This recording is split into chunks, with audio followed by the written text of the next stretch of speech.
Eu sou de Minas Gerais e no começo dos meus 20 anos morei uns 30 minutos fora de Belo Horizonte. Eu tinha acabado de terminar um namoro de 2 anos e era uma época estranha na minha vida, daquelas em que você está meio perdido, tentando entender as coisas, talvez procurando um sentido sem perceber. Minha avó era extremamente religiosa e frequentava a missa religiosamente, sem trocadilhos. Depois que meu avô faleceu, comecei a ir à igreja com ela todo domingo. Eu ia em parte para apoiá-la e em parte porque sentia que talvez precisasse de um pouco de equilíbrio. Meu avô tinha sido um militar condecorado, muito conhecido e respeitado em nossa comunidade, e perdê-lo deixou um enorme vazio em sua vida. Mesmo estando de luto, sua fé permanecia inabalável. Ela me disse que sabia que ele finalmente estava reunido com Deus, e eu podia ver o quanto isso a confortava. Eu admirava isso, honestamente. Uma fé como essa, que traz paz de verdade, é rara. Acho que é algo que as pessoas procuram a vida toda, mesmo que nem sempre consigam expressar em palavras. Um domingo, depois da missa, conheci uma garota. Tudo isso ainda parece um sonho febril. Eu nunca a tinha visto por ali antes, o que era incomum, já que nossa comunidade era unida, especialmente na igreja. Ela era impressionante, com cabelos cacheados bem escuros e olhos castanhos profundos. Esperei a missa terminar e a abordei. Parte de mim estava simplesmente atraído por ela, mas outra parte estava apenas curiosa por ver alguém novo ali, especialmente alguém que parecia ter minha idade. Começamos a conversar e a química era inegável. Tenho certeza de que todo mundo sabe do que estou falando quando você conhece alguém e imediatamente sente uma conexão. O nome dela era Camila e ela tinha um charme quieto e misterioso que me atraiu. Continuei tentando fazer perguntas específicas sobre seu passado, como família e vida em casa, mas ela fazia piadas e dizia que eu teria que convidá-la para sair para obter essas respostas. Eu realmente gostei da brincadeira. Depois de um pouco de insistência divertida, ela me contou que sua família havia se mudado para a região recentemente e que ela frequentava uma faculdade próxima, o que explicava por que eu nunca a tinha visto antes. Quando terminamos de conversar, consegui pegar o número dela e fiquei meio eufórico por ter conhecido alguém novo. Na semana seguinte, trocamos mensagens com bastante frequência e trocamos redes sociais. Lembro-me de ter visto o Instagram dela em um momento e fiquei surpreso por ela ter tão poucos seguidores. Eu preferia assim, no entanto. A última coisa que alguém quer é se apaixonar por alguém que o mundo inteiro conhece. Conversamos sobre muitas coisas e ela acabou se abrindo mais sobre sua família. Não quero dizer muito, mas a situação dela não era boa. Seu padrasto era um alcoólatra agressivo e frequentemente maltratava ela e sua mãe. Seu pai biológico era substancialmente pior, embora ela não me desse detalhes específicos. Mas aparentemente eles tiveram que se mudar para fugir dele. Ela trocou de escola e tudo mais, deixando para trás tudo e todos que conhecia. Eu não queria ser invasivo e perguntar sobre o pai dela. Só fiquei feliz por ela estar se abrindo comigo. Por mais que eu amasse o mistério calculado, era bom conhecê-la em um nível mais pessoal. Ainda não tinha combinado um encontro com ela, porque imaginei que haveria na igreja no domingo seguinte. Ela estava lá de novo. Interpretei isso como um sinal e a convidei para sair depois da missa. Ela não hesitou, apenas sorriu e disse sim. E combinamos de nos encontrar mais tarde naquela semana. Passei o resto da semana pensando nela, nervoso com nosso primeiro encontro. Quando a noite finalmente chegou, fizemos algo simples. Assistimos a um filme e comemos alguma coisa. Nada extravagante, apenas uma noite tranquila onde pudéssemos conversar e nos conhecer ainda mais. Sinceramente, achei que estava indo muito bem. Ela era uma ótima ouvinte e parecia genuinamente interessada, o que era revigorante. Eu não queria que a noite terminasse ainda. Então, depois do jantar, sugeri dar uma volta de carro, pensando que isso nos daria a chance de continuar conversando sem o barulho de um restaurante. Então, pegamos a estrada, saindo um pouco da cidade. Estávamos dirigindo por uma daquelas estradas que eram tecnicamente uma rodovia, mas pareciam mais uma estrada normal de 2 pistas. Estava ventando e havia árvores dos 2 lados. Tudo estava perfeito. É incrível como as coisas podem mudar em um instante. O que estou prestes a descrever é algo que nunca conseguirei apagar da minha mente. Do nada, ela começou a falar, mas não era em português. Suas palavras eram rápidas, murmuradas, e soavam como francês ou algo parecido. A princípio, pensei que ela estivesse brincando ou me testando, mas então notei seus olhos. Eles reviraram, deixando apenas o branco à mostra. Desviei o carro e quase bati na barreira. Meu coração começou a bater forte porque parecia que ela estava em algum tipo de transe ou tendo uma convulsão. Me controlei e parei no acostamento, tentando manter a calma. Naquele momento, eu estava entrando em pânico internamente. Peguei meu celular e liguei para uma ambulância, sem saber o que dizer, além de que achava que ela estava tendo uma convulsão. Enquanto esperava, continuei verificando ela, sem ter certeza se ela sabia onde estava. Ela ainda estava falando, e sua cabeça parecia estar vibrando. Eu não sabia o que diabos fazer. Eu não queria tocá-la, mas sentia que tinha que fazer alguma coisa. Eu nunca tinha ficado tão aterrorizado em toda a minha vida. Então, tão repentinamente como começou, tudo acabou. Ela virou a cabeça para me olhar e fechou a boca. Piscou, com os olhos voltando ao normal, e me deu uma expressão selvagem de olhos arregalados que nunca esquecerei. Antes que eu pudesse dizer uma palavra, ela abriu a porta do carro e literalmente correu a toda velocidade para o meio do mato. Vou repetir. Ela literalmente correu para o meio do mato. Eu estava tentando entender o que tinha acabado de acontecer, mas simplesmente não conseguia me mover. Minha cabeça estava girando e tenho quase certeza de que minhas mãos ainda estavam tremendo. Fiquei naquela posição até que a polícia e os paramédicos chegaram. Contei a eles tudo, mesmo que parecesse insano, cada detalhe sobre a aparência de seus olhos e como ela tinha fugido. Eles assentiram e anotaram meu depoimento, garantindo que fariam o possível para encontrá-la.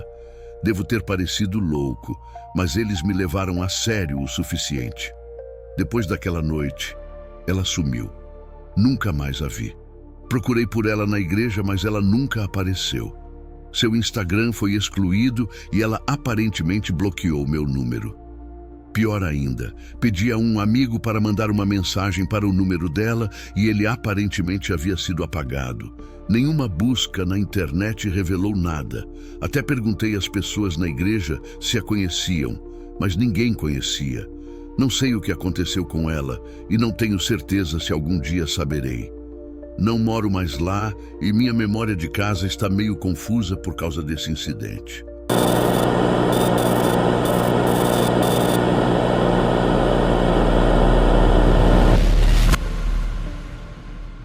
Minha família tem um Voyage 2012 surrado que está literalmente em seus últimos suspiros. Não sei o que é, mas a coisa se recusa a parar. Teve 1 milhão de problemas, mas ainda funciona. A coisa tem uma longa lista de problemas. Freios que parecem macios, um motor temperamental e metade dos eletrônicos mal funciona. Meus pais estão basicamente esperando que ele quebre de vez para que tenham uma desculpa para comprar um carro novo. Infelizmente, sou eu quem está preso dirigindo ele. Além da miríade de outros problemas, os limpadores de para-brisa não funcionam. Dirigir na chuva é uma sentença de morte. Até mesmo uma garoa é suficiente para obstruir completamente a visão do motorista. Todo mundo sabe que o Nordeste é a região mais seca do país, então a chuva normalmente não é uma preocupação onde eu moro. Lembro que os professores do ensino fundamental sempre enfatizavam muito esse fato, por algum motivo. Enfim, isso foi no verão, alguns anos atrás. Eu estava voltando de uma viagem sozinho para visitar meu amigo Kelvin, alguns estados distantes. Um daqueles amigos que eu não via há anos. Adoro dirigir, então resolvi transformar isso em uma aventura, dirigindo sozinho pelas extensões do sertão vazio. A viagem de ida foi ótima. Fiquei algumas noites na casa dele e bebemos muito. Foi ótimo e fiquei feliz por ter me esforçado. A maior parte da viagem de volta foi tranquila, mas isso não durou muito. Quando entrei na Bahia, uma tempestade começou. Não apenas uma garoa ou uma chuva leve, uma tempestade de verdade, com raios e torrentes de chuva. Mais tarde, percebi que foi uma das maiores chuvas que vimos em anos. Eu já tinha dirigido na chuva antes, mas nada parecido com aquilo. Não fazia muita diferença com a situação atual dos meus limpadores de para-brisa. Qualquer quantidade de chuva me forçaria a parar, então, relutantemente, foi o que fiz. Saí da rodovia e estacionei a uma distância considerável no sertão, caso um caminhão ou algo assim não me visse. Achei que não tinha escolha a não ser esperar. Talvez tentar dormir um pouco no carro. Cogitei ligar para a polícia pedindo ajuda com os limpadores, mas a grana estava curta e eu queria evitar uma multa a todo custo. Se não fosse pelos limpadores, eles definitivamente me multariam por outra coisa. Eu não ia pedir para meus pais de 65 anos dirigirem 3 horas e meia para me resgatar. Então, sentar e esperar era minha única opção. Eu estava sozinho, no acostamento de uma estrada, durante uma tempestade no meio do sertão. Nenhum carro passou por mim durante 1 hora inteira, e a tempestade nem diminuiu um pouco. Acho que ficar sozinho no sertão começou a mexer com a minha cabeça, porque depois de mais ou menos 1 hora, tive uma sensação perturbadora. Não sei o que era, mas senti uma vontade inexplicável de mover o carro. Ainda estava chovendo muito, então, obviamente, eu não podia fazer isso com segurança. Me peguei olhando nervosamente para fora de cada janela do carro, como se houvesse algo lá fora. Obviamente não havia nada. Tudo o que eu podia ver eram quilômetros e quilômetros de pedras e sertão sem fim. O sol estava quase se pondo, o que logo lançaria minhas redondezas na escuridão. Eu não esperava que a tempestade durasse tanto, então a realidade de ter que passar a noite no sertão nem tinha me ocorrido. Admito totalmente que a ideia de não conseguir ver o que estava lá fora me assustou. Eu não me assusto facilmente, mas ouvi histórias suficientes sobre o sertão para ser compreensivelmente cauteloso. Como se meus pensamentos estivessem sendo lidos, a tempestade começou a diminuir um pouco. Interpretei isso como um sinal de que logo conseguiria voltar para a estrada, o que foi um alívio. O sol começou a se pôr, lançando aquele estranho crepúsculo silencioso sobre o sertão. Em outras circunstâncias, eu teria admirado a beleza disso. Mas a maldita chuva não parava, então eu não tive escolha a não ser ficar parado. Tentei me concentrar nos raios à distância, pensando que talvez isso me acalmaria. Não me lembro quanto tempo esperei, mas eventualmente o sol se pôs completamente. Naquele ponto, decidi que esperar estava desperdiçando energia valiosa e seria melhor tentar dormir um pouco. Assim que estava prestes a fechar os olhos, vi flashes à distância. Desta vez não eram raios, apenas rajadas brancas brilhantes e nítidas que cortavam a escuridão. Elas pareciam pular como se viessem de vários lugares. Era assustador demais. Observei-as por mais alguns minutos antes de perceber que elas estavam se aproximando. Elas estavam literalmente vindo em minha direção. Eu podia sentir minhas palmas das mãos começando a suar. Não sei o que me deu, mas o instinto falou mais alto e tomei a decisão em uma fração de segundo de sair do carro e me esconder. Peguei meu celular, saí correndo e me escondi atrás da formação rochosa mais próxima. Ainda estava chovendo, mas eu não me importava. Eu podia sentir meu coração batendo rapidamente e rezei para que o som da chuva escondesse minha respiração. Agachado, espiei pela beirada, observando meu carro à distância. Depois de alguns minutos, percebi o que eram os flashes, lanternas. Vi 3 figuras se movendo à distância em direção ao meu carro, cada uma equipada com uma lanterna. Elas estavam lançando seus feixes de luz por todos os lados, como se estivessem dançando ou tropeçando ou algo assim. Era anormal. Estou dizendo a você, elas circularam meu carro, inspecionando-o como se estivessem procurando por algo ou alguém. Estou dizendo a você, a maneira como eles empunhavam suas lanternas era como se estivessem sob efeito de alguma coisa. Forcei a vista tentando distinguir detalhes, mas estava escuro demais para ver muita coisa. De repente, um deles disparou um tiro para o céu. Dei um pulo, completamente pego de surpresa, e mordi meus lábios com tanta força que cheguei a machucá-los. Cada instinto me dizia para ficar o mais imóvel possível, para me tornar invisível atrás das pedras. Pelo que pareceu uma eternidade, permaneci congelado no lugar, sem ousar espiar por trás da pedra. Eventualmente, a curiosidade se tornou insuportável.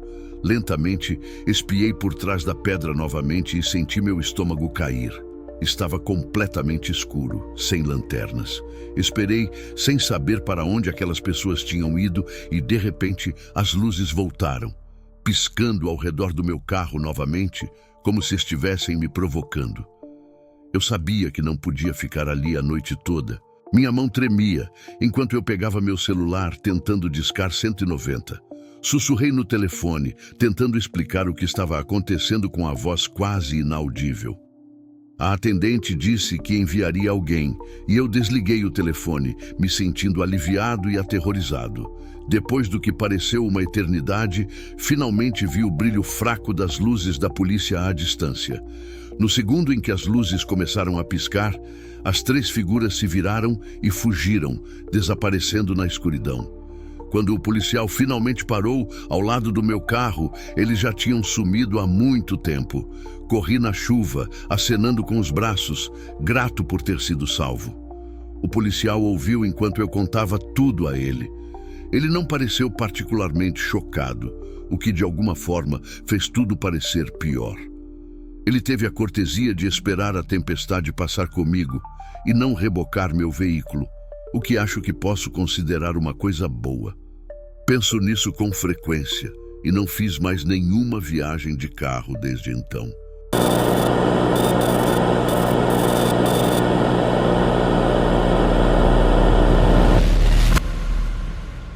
O que vou contar agora é a experiência mais estranha que já vivi. Meu nome é Maria. Minha amiga Carol e eu estávamos dirigindo da Bahia para o Rio de Janeiro alguns meses atrás. Estávamos voltando de uma visita a alguns amigos que estudavam lá. Foi muito divertido, mas Carol e eu tínhamos que seguir com nossas vidas. A viagem deveria ser divertida. Uma pequena viagem só nós duas, com muitos lanches, música e tempo para colocar o papo em dia sobre tudo o que não tínhamos conversado em anos. Em retrospectiva, provavelmente teria sido uma ideia melhor passar mais uma noite na casa dos nossos amigos, mas eu queria chegar em casa. Estávamos planejando fazer toda a viagem de uma vez. Dirigimos a noite toda e até a manhã seguinte. Algumas horas depois que o sol nasceu, minhas costas começaram a doer por ficar sentada na mesma posição por tanto tempo. Eu disse a Carol que deveríamos parar em algum lugar para descansar, abastecer e talvez encontrar algo para comer antes de voltarmos para a estrada.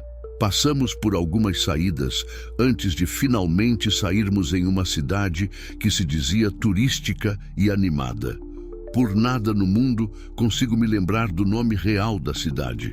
Era um daqueles lugares que você esperaria que fosse uma parada turística, com placas apontando para atrações e promessas de lojas únicas ou história local. Mas mesmo quando entramos, senti que algo estava errado. As ruas estavam vazias e os prédios pareciam ter visto dias melhores, um pouco desgastados demais para um lugar supostamente feito para atender visitantes. É difícil explicar a sensação, mas era o tipo de lugar onde você podia sentir que algo estava errado sem realmente saber o quê. Tenho certeza de que todo mundo sabe do que estou falando. Sabe quando você dirige por uma daquelas cidades fantasmas onde todas as placas das lojas ainda estão lá, mas tudo está claramente abandonado? Sim, era assim que parecia. Só que era mais estranho, já que as coisas não estavam realmente abandonadas, apenas pareciam. Não era uma vibração típica de assombrado, mas estranha o suficiente para ficar na minha mente desde então. A primeira parada foi em uma loja de conveniência. Na verdade, tivemos que dirigir um bom tempo antes de entrar no coração da cidade, ou o que quer que você queira chamar. Paramos em um posto e pegamos alguns refrescos. Nós duas entramos. Parecia bem normal lá dentro. Carol estava procurando uma bebida específica que queria, mas rapidamente ficou frustrada quando percebeu que eles não tinham. Ela é um pouco dramática, então eu tolerei seu chilique e concordei em ir para outro lugar. Eu ainda queria pegar meu Gatorade, então fui até o balcão para pagar. A caixa era uma mulher de uns 30 ou 35 anos, se eu tivesse que chutar. Ela tinha cabelos castanhos escuros e era alta, tudo muito normal. A única razão pela qual me lembro de seus traços era porque ela estava usando suspensórios, o que eu não estava acostumada a ver. Paguei pela minha bebida e saímos.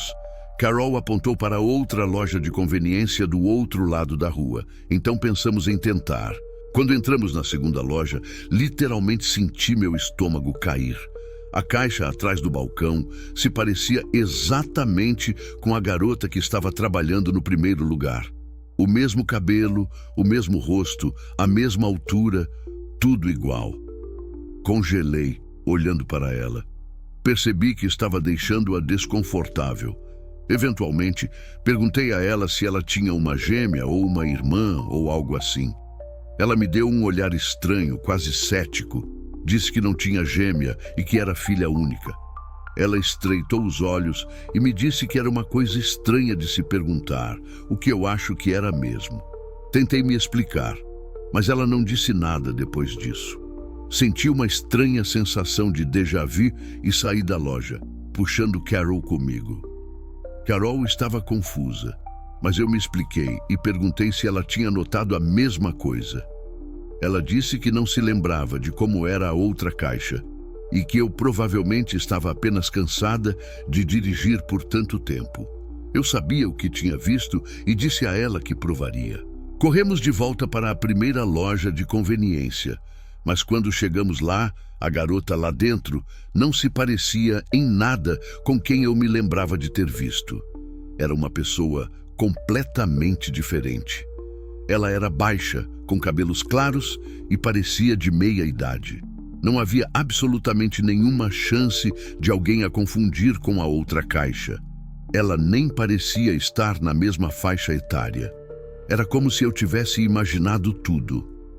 Carol me disse para simplesmente esquecer e que eu estava cansada, mas insisti que não estava imaginando coisas. Eventualmente, não tive escolha a não ser deixar para lá. Eu estava ansiosa para sair dali, mas precisávamos de gasolina. Paramos no primeiro posto de gasolina que vimos, que estava vazio de pessoas. Estava completamente vazio, apenas nosso carro, as bombas e um pequeno prédio nos fundos onde você pagava. Éramos literalmente o único carro em todo o estacionamento. Nós duas entramos. Carol demorou uma eternidade procurando sua bebida, mas é claro que também não tinha lá.